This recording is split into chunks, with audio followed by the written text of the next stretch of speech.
తెలంగాణలోని మేడారం మినీ జాతరను తలపిస్తుంది.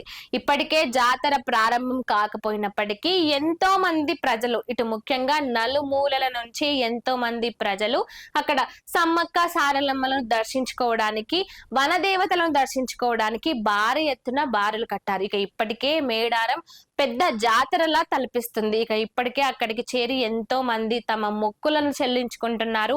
ఇక అదే విధంగా అటు సరౌండింగ్స్ లో చూసుకున్నట్లయితే తీవ్ర స్థాయిలో ట్రాఫిక్ కూడా అంతగానే ఉంటూ వస్తుంది. ఇక ఇప్పటికే జాతర స్టార్ట్ అవ్వక ముందుకే ఇటు భక్తులు ఈ విధంగా అక్కడ ఉంటే, ఇక జాతర స్టార్ట్ అయిన తర్వాత ఏ విధంగా ఉంటుందో ప్రత్యేకంగా చెప్పాల్సిన అవసరం లేదు. కాబట్టి మేడారం జాతరకి వెళ్లే వాళ్ళందరికీ ఒకే ఒక సూచన: జాతరకు వెళ్ళాలనుకుంటున్న వాళ్ళు, ముఖ్యంగా చిన్న పిల్లలతో, వృద్ధులతో, ఆరోగ్య సమస్యలు ఉన్న వాళ్ళు ఆ విధంగా కాకుండా కాస్త వాళ్ళ ఆరోగ్యం కుదుట పడిన తర్వాత నార్మల్ గా జాతర జరిగే సమయంలో కాకుండా నార్మల్ సమయాల్లో ఇటు మేడారం వెళ్ళడం ఉత్తమం అంటూ ఇటు తెలంగాణ ప్రజలకు, ముఖ్యంగా ఇటు ప్రభుత్వం గుర్తు చేస్తుంది. అంతేకాకుండా మేడారం జాతరలో ఇప్పటికే జాతర సమయం కాకపోయినా ఎంతో మంది భక్తులు ఉన్నారని, భక్తుల రద్దీ తీవ్రంగా ఉందని, ఇక జాతర సమయాల్లో చూస్తే ఇక ఎక్కడ చూసినా కూడా ఎంతో మంది ఇబ్బందులు పడుతూ ఉంటారని, ఎలాంటి ఇబ్బందులు రాకుండా చూసుకోవడానికి తెలంగాణ ప్రభుత్వం కృషి చేస్తుందంటూ